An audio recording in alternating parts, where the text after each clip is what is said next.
सो फार हमने सिंगल बार डायग्राम तक कंप्लीट किया था।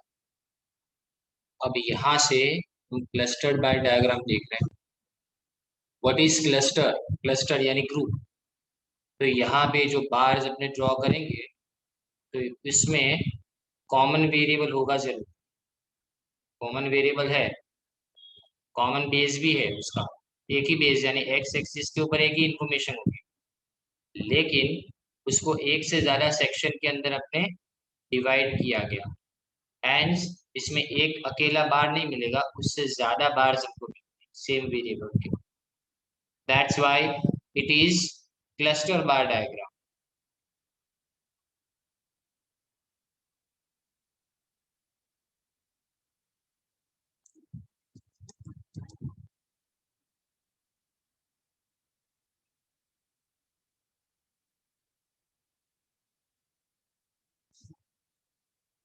So now here for example if the base is time period, अगर हम बेस क्या रखेंगे, टाइम पीरियड को रखेंगे। टाइम को हमने बेस समझ के रखा है, यानी एक्स एक्सिस के ऊपर हमने टाइम को मेंशन किया हुआ है। अगर इन केस तो वेरिएबल हमने क्या लिया दूसरा, यानी वाई एक्सिस के ऊपर हमने लिटरेसी लेवल लिया। कितने पढ़े लिखे लोग हैं ये। तो एक्सप्रेस को हमने टू कैटेगरीज में डिवाइड करना हो तो कर सकते हैं, यानी literacy rate among females and literacy rate among males. इस तरह से एक ही पीरियड के अंदर उसको डिवाइड किया जा सकता है। तो फीमेल्स के लिए हमको एक अलग से बार ड्रॉ करना पड़ेगा और मेल्स के लिए हमको अलग से बार ड्रॉ करना पड़ेगा।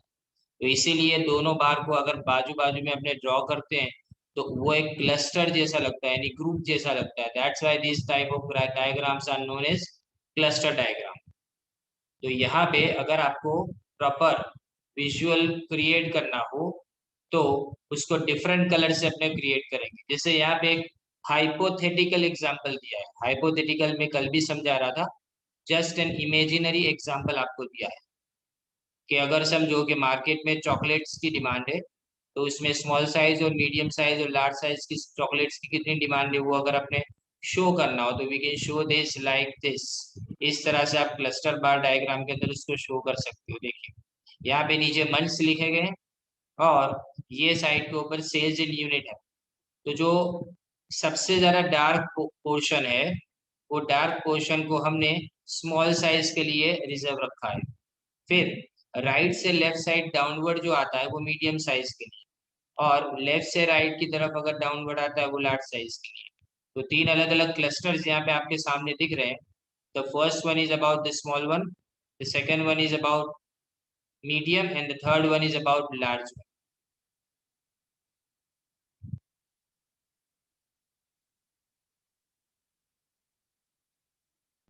नाउ डिवाइडेड बार डायग्राम।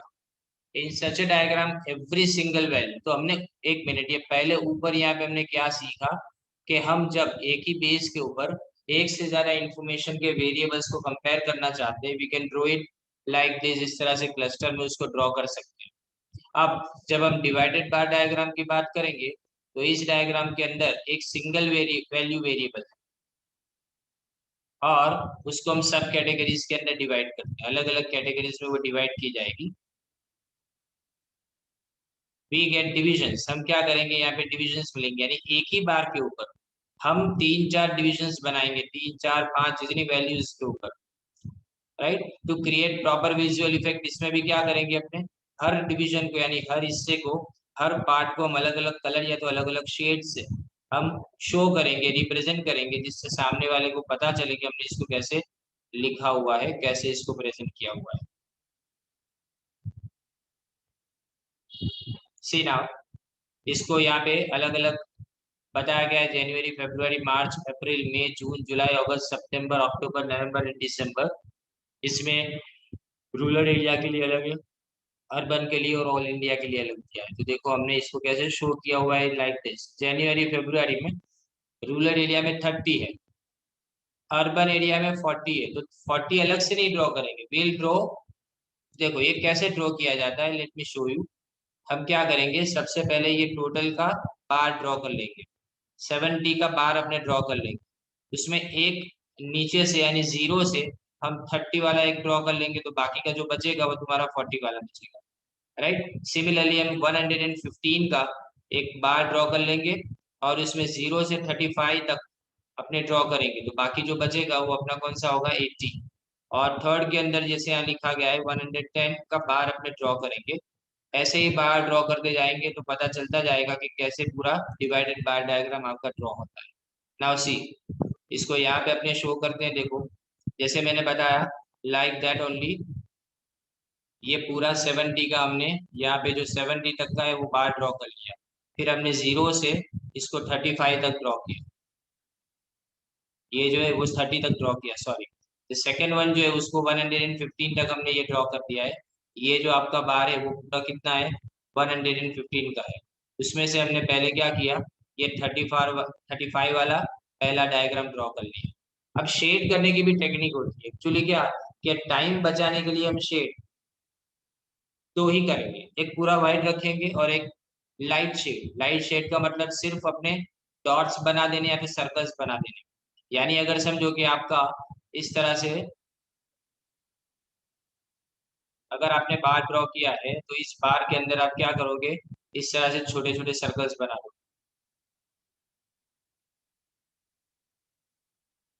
ऐसे सर्कल्स बना दो इस तरह से छोटे छोटे, तो ये एक हो गया और बाकी का खाली छोड़ देना, बाकी का हिस्सा। तो जिससे क्या सामने वालों को पता चल जाएगा कि दोनों में अलग अलग चीजों को यूज किया गया है, टाइम बचता है इससे। बाकी इस तरह से तुम जैसे यहाँ पे लिखा गया है वैसे ड्रॉ करने जाओगे ना, तो इसको पूरा डार्क करने में टाइम बहुत चला जाता है। So that should not be there. तो हमको क्या करना है, हम एक को छोटे छोटे सर्कल से कर देंगे और दूसरा वाला जो है ना उसको अपने क्या करेंगे, दूसरा वाला जो होगा तो उसको अपने सर्कल्स नहीं लेकिन पूरा ब्लैक ब्लैंक छोड़ देंगे, मतलब उसके अंदर पूरा व्हाइट जाने देंगे जैसा है वैसा।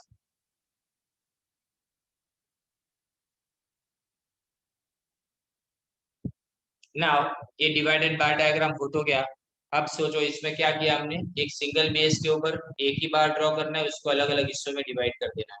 क्लस्टर बार डायग्राम में क्या था फर्क, दोनों में ये है कि उसमें भी इंफॉर्मेशन को डिवाइड तो किया है लेकिन every information has been divided in different segments, उसको अलग अलग डिवीजन के अंदर हमने डाल दिया है ना।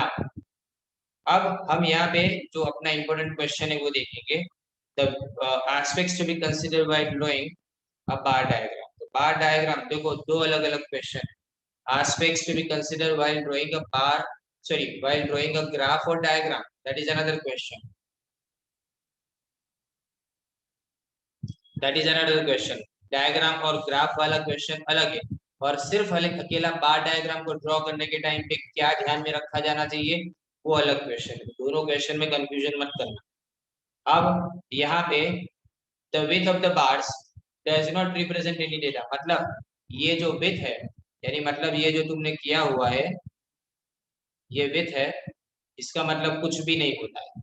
ये छोटा रखो बड़ा रखो इसका मतलब कोई नहीं, यानी 1 सेंटीमीटर का रखो, 2 सेंटीमीटर का रखो, 10 सेंटीमीटर का रखो, इसका कोई मतलब नहीं होता। यानी विथ का मतलब कुछ भी नहीं, पर विथ सेम रखनी है, अलग अलग नहीं। यहाँ पे तुमने 1 सेंटीमीटर की विथ रखी, उसके बाद में यहाँ पे तुम 2 सेंटीमीटर रखो तो गलत। Every time you need to do this equally, एक जैसा आपको रखना पड़ेगा। The length of the respective bars should be proportional to the value of variable which they represent. Length का मतलब क्या, ये जो हाइट है ना, वो हाइट जैसे बताया मैंने, इसमें 70 है इसकी हाइट, ये जो दूसरा वाला उसकी हाइट कितनी 115, ये थर्ड वाला उसकी 110, ये इसकी 50 और इसकी तुम्हारी 85 और ये तुम्हारी 120। So every time it is different, हर बारी अलग अलग होती है। The distance between all the bars should be equal. Most important part of the aspects to be considered while drawing a bar diagram में यही आता है, जो मैं आगे से आपको बोलता जा रहा हूँ कि एक दो चीजें इसमें ध्यान में रखनी है। तो first thing is this, most important thing, देखो ये जो डिस्टेंस है ना आपका, ये डिस्टेंस अगर आपने 1 सेंटीमीटर का रखा है तो this distance should also be 1 centimetre, ये डिस्टेंस भी आपको 1 सेंटीमीटर का छोड़ना है। यही आपका बेसिक डिफरेंस कि आपने 11th स्टैंडर्ड में जब ये ग्राफ का चैप्टर था तब ग्राफ ड्रॉ किया था, तब हमने ये सेम मेंटेन नहीं किया था। ये कोई भी रख सकते हैं ये वाला फर्स्ट वाला, लेकिन बाकी सारे हम सेम मेंटेन करते हैं। यहाँ पे पहला भी आपको सेम मेंटेन करना है, तो इसी में आपको टेक्निक यूज करनी है, जो मैं बताऊंगा आपको ग्राफ ड्रॉ करने के टाइम पे, वो आपको यूज करनी है।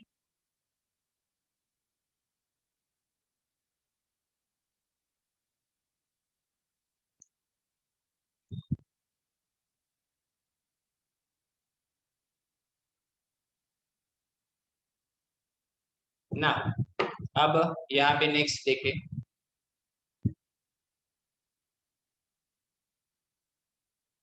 तो पहला विथ का कोई मतलब नहीं है, लेंथ का मतलब जो डेटा है वही। And all bars rest on the same line called the base which usually coincide with the x axis. यानी एक ही लाइन के ऊपर सारे बार्स ड्रॉ किए। ये जो बार्स आपने ड्रॉ किए वो सब एक ही लाइन के ऊपर अपने ड्रॉ किए। देखो, ये सिंगल लाइन के ऊपर अपने ड्रॉ किए। ये बार जो है ना, वो सब एक्स एक्सिस के ऊपर ड्रॉ किए जाते हैं। नाउ द नेक्स्ट वन, इसके बाद में, और इन टूडेज टाइम, देखो कंप्यूटर टेक्नोलॉजी है, तो आप डायग्राम को जिस तरह से यहाँ पे एक्स एक्सिस यहाँ पे ड्रॉ किया है ना, यानी नीचे की तरफ ड्रॉ किया है, ये हॉरिजॉन्टली ड्रॉ किया है, वैसे ही अपने एक्स एक्सिस को यहाँ पे भी ड्रॉ कर सकते हैं। जहाँ पे वाई एक्सिस है ना, उस जगह पे भी अपने एक्स एक्सिस को यहाँ पे ड्रॉ कर सकते हो, और वाई एक्सिस इस जगह पे आ सकता है। पर ये ज्यादा पॉपुलर नहीं है। तो तुम्हारे डायग्राम्स कैसे आएंगे मैं आपको बता दूं। हमारे ग्राफ इस तरह से आएंगे, ऐसे ग्राफ्स आएंगे जो ऑकवर्ड लगते हैं। इस तरह से ग्राफ अगर होते हैं ना, ऑकवर्ड लगते हैं, इसीलिए अपने तो इसी मेथड को यूज करना है। यानी एक्स एक्सिस अपने नीचे की तरफ रखेंगे और वाई एक्सिस साइड पे रखेंगे। लेकिन अगर हमको ड्रॉ करना हो इस तरह से, यानी साइड पे एक्स एक्सिस को और नीचे वाई एक्सिस को, तो वैसा भी ड्रॉ किया जा सकता है। कहने का मतलब ये है। नाउ उसके बाद में लास्ट देंगे, all vertical bars should be arrange from left to right in order of the data series. मतलब आप हफाजाती नहीं कर सकते। जैसे यहाँ पे जनवरी फरवरी पहला है, फिर मार्च अप्रैल, फिर मई जून, तो किसी के माइंड में ऐसा तुक्का है कि सितंबर अक्टूबर पहले रख लेते हैं, या तो सबसे बड़ी जो हाइट वाला है उसको पहले रख देते हैं। This is wrong. ये नहीं, जैसा टाइम पीरियड जा रहा है वैसे उसको बार को अपने ड्रॉ करते जाना है। तो हम उसको क्रोनोलॉजिकल ऑर्डर यानी सीरीज वाइज ड्रॉ करेंगे, टाइम सीरीज के हिसाब से उसको ड्रॉ करेंगे। We will not look into the matter कि कौन सी बड़ी कौन सा बड़ा बार बनता है, कौन सा छोटा बनता है, ये सब नहीं देखेंगे। और ना ही उसको अपने लेंथ वाइज जाएंगे, उसके अंदर कैसा करना है हमको, जैसे ही डेट होती है उस हिसाब से उसको आगे बढ़ते रहना है। तो 5 चीजें यहाँ पे ध्यान में रखनी है। पहली बात, विथ का कोई मतलब नहीं होता, विथ कोई भी रखी जा सकती है, लेकिन जो विथ पहले में रखो वो बाकी सारे में भी रखनी है। लेंथ का मतलब लेंथ प्रोपोर्शनल होती है। इसका मतलब जो वैल्यू आपको y के लिए दी गई है वही तुम्हारी लेंथ है। और जो डिस्टेंस है वो सब में सेम रखना है। खास करके ओरिजिन से लेके तुम्हारा पहला जो बार बनता है वहां का डिस्टेंस भी सेम ही रहना चाहिए। सारे के सारे बार हमको एक्स एक्सिस के ऊपर रेस्ट करने, एक्स एक्सिस के ऊपर ड्रॉ करने। हम मॉडर्न टेक्नोलॉजी को यूज करके एक्स एक्सिस को साइड में भी ड्रॉ कर सकते हैं, पर वो ज्यादा पॉपुलर नहीं है। और जितने भी वर्टिकल बार्स है उसको अरेंज करेंगे left to right in the order of data series, यानी जिस तरह से डेटा दिया गया है वैसा ही। हम छोट ये नहीं देखेंगे कि कम इंफॉर्मेशन कौन सी है, ज्यादा इंफॉर्मेशन कौन सी है। हम सिर्फ वही ड्रॉ करेंगे जैसा हमको क्वेश्चन में दिया गया है। Now pie diagram. Pie diagram को अपने सर्कल डायग्राम भी बोलते हैं। Pie diagram is just like a piece of cake cut from a entire cake. एक पूरे केक में से जैसे अपने पीस ट्राइंगल की ट्राइंगुलर शेप के अंदर काट देते हैं ना, उसको पाई बोला जाता है। यानी वो हिस्से को अपने पाई डायग्राम जैसा ही मानते हैं। यहाँ पे division of a circle in degrees represents a pi diagram. इसमें कैलकुलेशन करूंगा, ध्यान दीजिएगा। इफ एन एंटायर सर्कल यानी एक पूरा सर्कल जो है उसको अपने universal set of entire data बोलते हैं। यानी अगर एक सर्कल की बात करें तो सर्कल यानी क्या, एक पूरा सर्कल यानी 360 डिग्री का होगा, और वो पूरा डेटा रिप्रेजेंट करता है, कंप्लीट डेटा वो रिप्रेजेंट करता है। तो डिफरेंट कंपोनेंट्स को अगर अपने डिवाइड करके ड्रॉ करना हो तो इसके अंदर ड्रॉ कर सकते हैं। Pie diagram is drawn for a similar type of data for which a bar diagram can be. मतलब जितने डेटा के लिए बार डायग्राम ड्रॉ कर सकते हो वो सारे डेटा के लिए पाई डायग्राम भी अपने ड्रॉ कर सकते हैं, ऐसा बताया गया। अब पूरा सर्कल तुम्हारा कितना, 360 डिग्री का, तो हम पूरे डेटा को 360 डिग्री से रिप्रेजेंट करेंगे। And the section and division of the data are represented by dividing the circle in degrees proportional to each data section। ये कुछ समझ में नहीं आया आप? मैं आपको बताऊं, अगर डिग्री आपको फाइंड आउट करनी है तो उसके लिए एक सिंपल सी फॉर्मूला आप यूज करेंगे, दैट फॉर्मूला इज हियर। ये फॉर्मूला आपके सामने है, देखिए, component value upon total value into 360। जैसे कि मैं आपको यहाँ पे एक एग्जांपल से समझा रहा हूँ कि अगर ए 55 है और अगर समझो कि बी 45 है, तो इन दोनों का टोटल कितना हुआ तुम्हारा? इन दोनों का टोटल अपना हो जाता है 100, राइट? तो अगर इसका हमको फाइंड आउट करने की डिग्री कितनी होती है, तो देखो कैसे फाइंड आउट करूंगा मैं। पहले तो यहाँ पे 55 उसको टोटल से डिवाइड करें, मतलब 100 इंटू 360 कर देना है।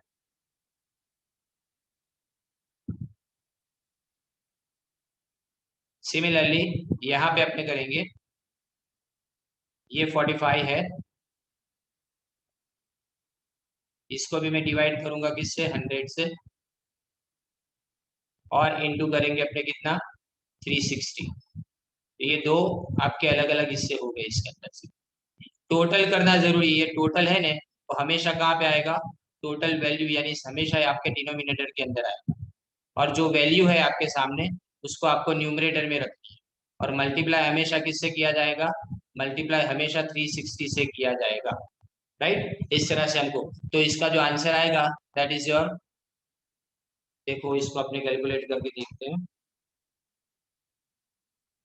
55 इंटू 360, 198 डिग्री आएगा। क्या आएगा? 198। बट 198 इज वेरी अनकॉमन, तो हम इसको नियर फिगर में ले लेंगे। क्या ले लेंगे? 200।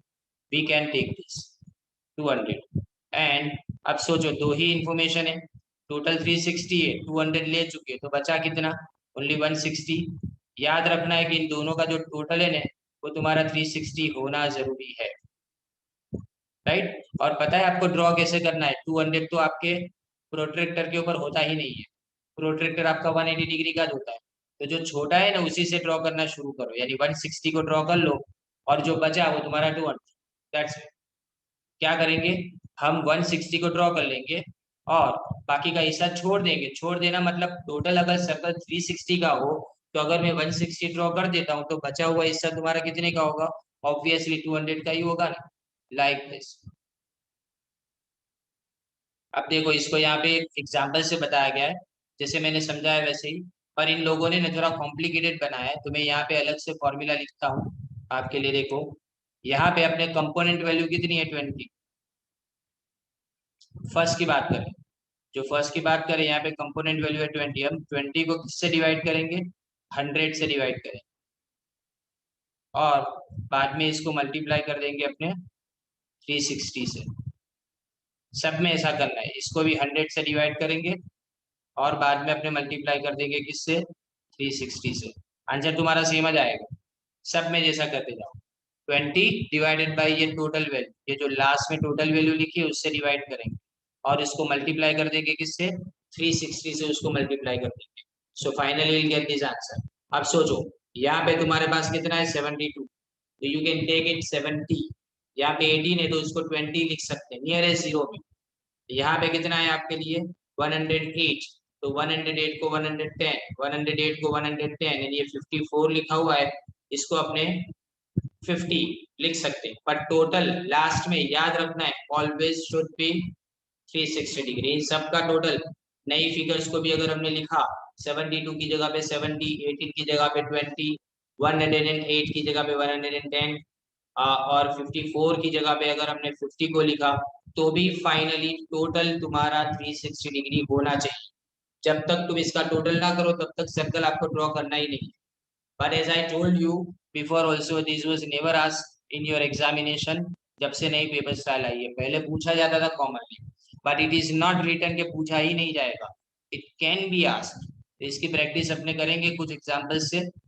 तो यहाँ पे हाइपोथेटिकल एग्जाम्पल से आपको समझाया गया है जस्ट, और ये जो आपके सामने सर्कल बताया गया है, वो सर्कल इसी तरह से ड्रॉ किया गया है। 5 अलग अलग चीजों को यहाँ पे आपको शो किया गया है। ये पीडीएफ के अंदर प्रॉपर्ली आपको दिख नहीं रहा है, but if you have the text book, तो टेक्स्ट बुक के अंदर क्लियरली इसको मेंशन किया गया होगा। और इवन पैम्फलेट्स के अंदर भी इसको क्लियरली बताया गया है. So this is how pie diagram is drawn. Now, aspects to be considered while drawing a pie diagram. Pie diagram draw करने के टाइम पे हमको कौन कौन सी बातों का ध्यान रखना चाहिए? तो देखो 3 क्वेश्चन हुए. फर्स्ट क्वेश्चन, ग्राफ और डायग्राम को ड्रॉ करने के टाइम पे कौन सी बातों का ध्यान रखना है. दूसरा क्वेश्चन, बार डायग्राम को ड्रॉ करने के टाइम पे कौन सी बातों को ध्यान में रखना है. और तीसरा क्वेश्चन, पाई डायग्राम को ड्रॉ करने के टाइम पे कौन सी बातों को ध्यान में रखना है. तीनों 3 क्वेश्चन अलग अलग है, राइट. तो हम यहाँ पे सबसे पहले ये देखेंगे कि 360 डिग्री से एक सर्कल बनता है, दैट वी नो. हम जानते हैं कि 360 डिग्री का एक सर्कल होता है हमारा. And degrees for sub division are calculated in proportion the value of the variable for that division and the sum total of the degrees of all subdivisions must be 360. मैंने आपको बताया कि last में total कर लीजिएगा, सबका total 360 होना चाहिए. सब डेटा का टोटल, जितने भी सब डिविजन तुमने किए, जितने भी हिस्से तुमने बनाए, वो सब के डिग्रीज का टोटल तुम्हारा कितना होना चाहिए? 360 डिग्री होना चाहिए. और यहाँ पे और एक बात लिखिए कि if the relevant data is to be prepared across region or time periods, then two pie diagrams can be drawn side by side. मतलब यहाँ पे कैसे आपको एक इंफॉर्मेशन दी है. Now if the same information is given between two different regions, जैसे कि यहाँ पे लिखा है, यहाँ पे समझो कि गुजरात का लिखा हो और उसके बाजू में महाराष्ट्र का हो, तो दो अलग अलग पाई डायग्राम ड्रॉ करें, दो अलग अलग पाई डायग्राम ड्रॉ करेंगे. बट रिमेम्बर, ये अगर 100 है, इसका टोटल कितना हो रहा है? अगर 100 हो रहा है और जो दूसरी इंफॉर्मेशन दी गई हो उसका टोटल अगर 200 होता हो, तो आपको रेडियस डबल लेना पड़ेगा. आपको रेडियस कैसा लेना पड़ेगा? डबल लेना पड़ेगा. यानी यहाँ पे अगर तुमने 2 सेंटीमीटर से ड्रॉ किया, तो वो वाला आपको कितने में ड्रॉ करना पड़ेगा? 4 सेंटीमीटर से ड्रॉ करना. Every time you need to calculate the size of the pie diagram on the basis of the information given. तो टोटल के ऊपर ये डिपेंड करता है नॉर्मली. ठीक.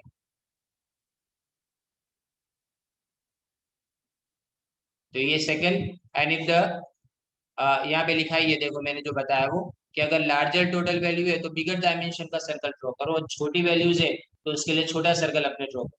साइड साइड पे अपने दो अलग अलग पाई डायग्राम को ड्रॉ कर सकते हैं. 3 चीजें. अगर टेक्निकली वर्बली इसको देखने जाएंगे तो थोड़ा डिफिकल्ट लगेगा, लेकिन समझने में आसान है. 360 डिग्री का सर्कल बनता है. First thing is that.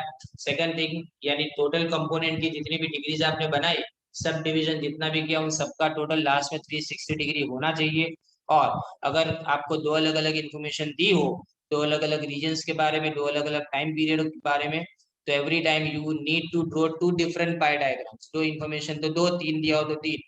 छोटी इंफॉर्मेशन के लिए छोटा पाई डायग्राम ड्रॉ किया जाएगा, बड़ी इंफॉर्मेशन के लिए बड़ा पाई डायग्राम ड्रॉ किया जाएगा. Okay, they should be remembered. अब आता है types of graph. Use of graphs is also frequently made in economics.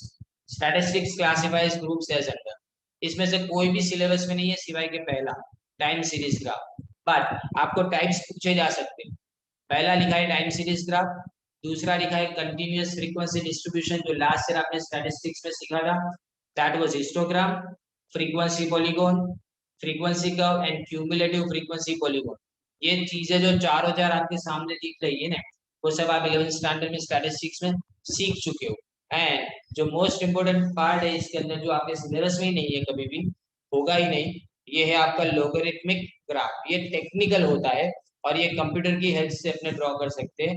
And that's why हमको यहाँ पे ये सिलेबस के अंदर किया है. सो हमारे सिलेबस में सिर्फ एक ही चीज है, and that is time series graph.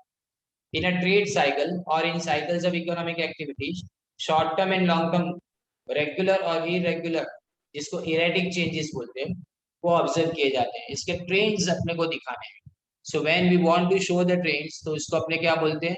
उसको इसी तरह के ग्राफ के अंदर अपने प्रेजेंट करेंगे. देखो, ये ट्रेंड्स अगर आपने दिखाने, इस तरह से जो ट्रेंड्स आते हैं ना इकोनॉमी के अंदर, वो ये स्टॉक मार्केट के अंदर भी ऐसा होता है. आप देखते हो कि स्टॉक मार्केट कभी अप जाता है, कभी डाउन जाता है, कभी वापस अप जाता है. तो इसके जो ट्रेंड्स है वो अपने टाइम सीरीज ग्राफ से इस तरह से शो कर सकते हैं, राइट. अप्स एंड डाउन्स के ट्रेंड्स, कई बार क्या नॉर्मली डाउन भी होता रहता है, उसके बाद में अप भी होता है. आप अगर ये जो कोरोना पैंडेमिक का इंडिया का ग्राफ देखोगे, तो initially it was like this, now it is almost सीधा ही ऊपर जा रहा है, राइट, एकदम शार्प इंक्रीज कर रहा है, दैट वी गेस हियर। तो ये टाइम सीरीज ग्राफ से पता चलता है। एवरी डे का ग्राफ आपको, एवरी डे की इंफॉर्मेशन आपके पास होनी चाहिए, उसको जब आप ग्राफ के ऊपर प्लॉट करोगे तो आपको इस तरह से लाइंस आपको मिलती जाएगी। इसमें दो तरह के चेंजेस है, देखो इकोनॉमिक एक्टिविटीज में एक शॉर्ट टर्म चेंजेस है यानी विद इन ईयर, और लॉन्ग टर्म यानी 10 साल 15 साल के अंदर जो चेंजेस होते हैं। कुछ चेंजेस तुम्हारे रेगुलर होते हैं, हर मौसम के हिसाब से वो चेंज होना, और कुछ इरेगुलर, जैसे कि सालों में एक बार कोई एक्टिविटी का होना, दैट इज इरेगुलर चेंज। तो the trends of such changes are obtained with the help of statistical tools. Statistical tools यानी आप जो कोरिलेशन सेकंड चैप्टर में सीखोगे वो statistics के अंदर, when graphs are drawn taking these changes as variable and time period as base, then such groups are called time series graph। In group को अपने टाइम सीरीज हम क्या करेंगे, इस तरह से जब ग्राफ बनाएंगे तो ग्राफ के अंदर एक्स एक्सिस के ऊपर और वाई एक्सिस के ऊपर अलग अलग इंफॉर्मेशन को प्लॉट करेंगे। यहाँ पे नॉर्मली ईयर आते हैं और यहाँ पे कोई भी डेटा यानी जो हमारी वेरिएबल्स है उसको यहाँ पे लिखा जाता है।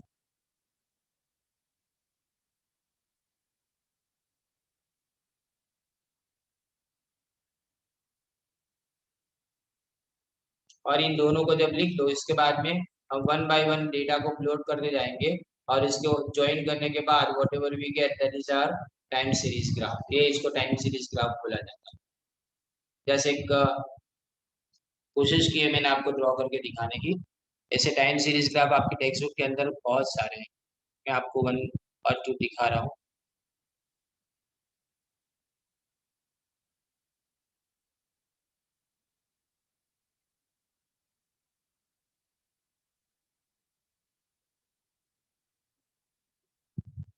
सी, इसको आप टाइम सीरीज ग्राफ के अंदर नहीं ड्रॉ कर सकते बिकॉज ये टाइम इज नॉट रिटर्न। यहाँ पे Norway, America, Sri Lanka, China, India, Pakistan दिया है। तो this type of information can only be shown with the help of only one thing, and that one thing is bar diagram। Single bar diagram यानी simple बार diagram से इसको अपने show करेंगे। See here, ये जो डेटा है उसका source भी आपको लिखा गया कि वर्ल्ड बैंक इकोनॉमिक सर्वे 2015-16 के अंदर से आया है। जहां पे आपके पास इंफॉर्मेशन होने, ये भी देखो ऐसा ही है, इसमें भी अलग अलग कंट्रीज के बारे में लिखा गया है, और इसमें परचेसिंग पावर पैरिटी से आपकी पर कैपिटा नेशनल इनकम बताई गई है, that also can be shown with the help of only bar diagram. इसमें भी टाइम सीरीज ग्राफ नहीं चलेगा।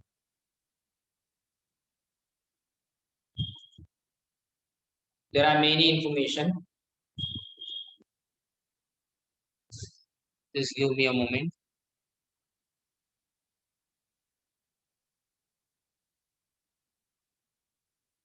जैसे it's in money and inflation,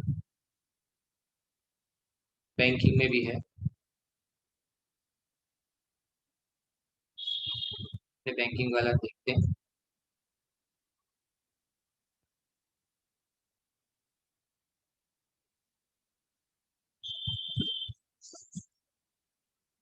सी, इसके बाद में यहाँ पे आएगा मॉनेटरी पॉलिसी क्वेश्चन के, दिस वन, ये 1953, 1981, 1991 एंड 2016 ये डिफरेंट इयर्स आर गिवन। और इस पर ऊपर भी लिखा हुआ है देखो, ट्रेन्स। ट्रेन्स यानी क्या कि आपको सीरीज यहाँ पे बनानी पड़ेगी, राइट। तो ट्रेन्स ऑफ बैंक रेट लिखा है, that's why will show this in time series graph के अंदर इसको बताएंगे, दैट इज ग्राफ। और यहाँ पे सोर्स इंफॉर्मेशन दी है आरबीआई डॉट ऑर्गेनाइजेशन, इसका मतलब आरबीआई से ये इंफॉर्मेशन हमने ली। ऐसे ही बहुत सारे रेट्स आपको अलग अलग दिए जाते हैं, देखो ये भी है, right. These rates are also given. यहाँ पे आप दो ग्राफ ड्रॉ कर सकते हो, दो ग्राफ यानी टाइम सीरीज ड्रॉ कर सकते हो, 6.5 एंड 5.5। वो दोनों रेपो रेट का है, एक और दूसरा रिवर्स रेपो रेट का है। When it will be there in your learning, उस टाइम पे अपने इसको भी डायग्राम के अंदर ड्रॉ करके देखेंगे। ओके, सो हियर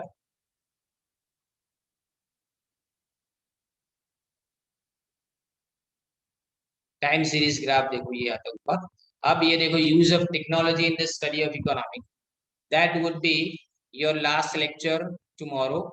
और इसके बाद में आपका चैप्टर कंप्लीट हो जाएगा, बिकॉज ये जो है ना वो कंप्लीट बेसिक थियरी है और इसमें बहुत ज़्यादा परेशानी नहीं होगी समझने के अंदर, बहुत आसान सी थियरी है। इसके बाद में आपका फर्स्ट चैप्टर कंप्लीट होगा, then will do a rapid revision of the entire chapter. फिर मैं आपको क्वेश्चंस पूछूंगा। मैं आपको ये बता रहा था कि आपको जो पैम्फलेट्स है उसको यूज कैसे करना है, मुझे आपको दिखाना था। तो देखिए,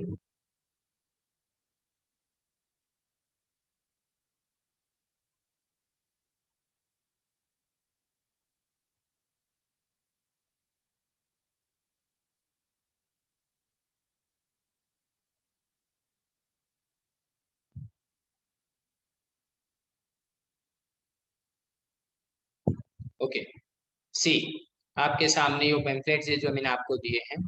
this is the weightage of the chapter given here. 8 marks जो लिखा है वो आपका वेटेज है जो ब्लूप्रिंट के अंदर बताया गया है वो।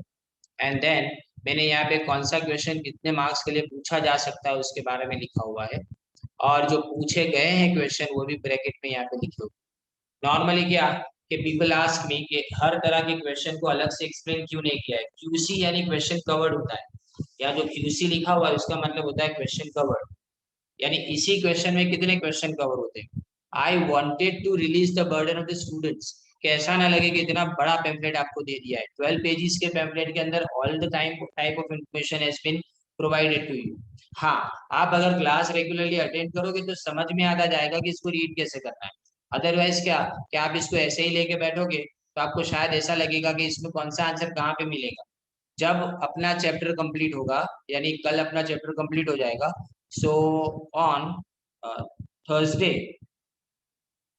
Will do the rapid revision, और इसको याद कैसे करना है उसके बारे में मैं आपको समझाते जाऊंगा। You must have pamphlets at that time with you, beside you. आपके पास उस टाइम पे पैम्फलेट होने चाहिए, क्योंकि मैं आपको टिक करवाऊंगा उसके अंदर के कौन सी चीज कितने मार्क्स के लिए कब लिखनी है। तो वो सब बातें आपको पता होनी चाहिए। और मैं पेपर के अंदर से बोलता जाऊंगा, कुछ पेपर से लेके, और उसमें से बोलता जाऊंगा कि ये कब पूछा गया था, कौन से क्वेश्चन के अंदर पूछा गया था। ऑलरेडी ऐसे यहाँ पे लिखा हुआ है, पर कितना लिखना है वो बार बार लोग मुझे पूछते हैं। और यहाँ पे जो मैंने कल आपको क्वेश्चन इस वाले ये वाले क्वेश्चन को समझाया था कि कैसे पर्टिकुलरली ये क्वेश्चन लिखा जाना चाहिए अगर वो मार्क के अंदर पूछा जाता है, वैसे ही सारे क्वेश्चंस जहां जहां पे आपको कंफ्यूजन हो रहे वहां वहां पे मेजोरिटी क्वेश्चंस तो फ्लैट ही होते हैं बिल्कुल। 1 मार्क तो 1 मार्क के अंदर, 2 मार्क तो 2 मार्क के अंदर पूछे जाते हैं। पर कई बार ऐसा होता है कि 3 मार्क्स का क्वेश्चन इन केस अगर 5 मार्क्स में पूछ लिया जाए, so what should we do, हमको क्या करना चाहिए। जैसे कि यहाँ पे ये क्वेश्चन है, तो कल किसी ने मुझे पूछा था तो क्या 5 मार्क के लिए पूछा जाए तो भी हमको यही लिखना है? नो, हमको क्या करना पड़ेगा, first of all we need to write down the definition of a diagram in graph. पहले तो डायग्राम और ग्राफ दोनों के बारे में शॉर्ट में लिख लो, and then after you start aspects to be considered while drawing a diagram. Otherwise वो क्वेश्चन का आंसर आपका इतना छोटा हो जाएगा ना कि आपको लगेगा कि 3 मार्क के लिए भी वेटेज इसका नहीं होना चाहिए।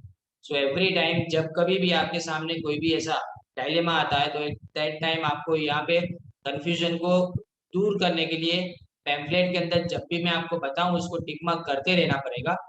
और इसीलिए मैं बोलता हूँ कि पैम्फलेट्स में पहले प्रोवाइड कर देता हूँ, then I start the chapter, जिससे आपको पता चले कि इसमें कैसे हमको याद करना है, जब उसको याद करने का टाइम आएगा उस टाइम।